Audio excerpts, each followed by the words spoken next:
якщо брати саме корінні мови, да, кримсько-татарська, караїмська і кримчакська, найбільший пласт книжок і доробку – це по кримсько-татарській мові. Звичайно, є і багато словників, і є навіть уже книги для вивчення кримсько-татарської, навіть укладені латинкою, не кирилицею.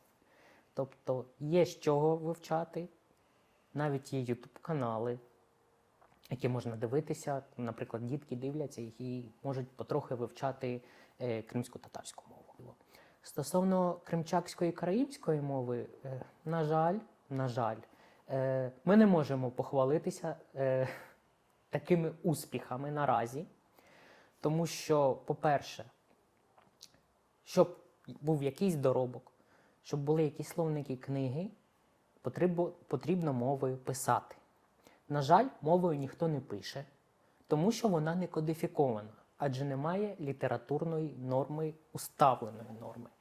Якщо говорити про караїмську мову, да, саме кримський діалект і галицький діалект, звичайно, ми можемо сказати, що і, звичайно, видавалися на галицькому діалекті і різноманітні журнали ще в 19-20 столітті. Був пласт літератури.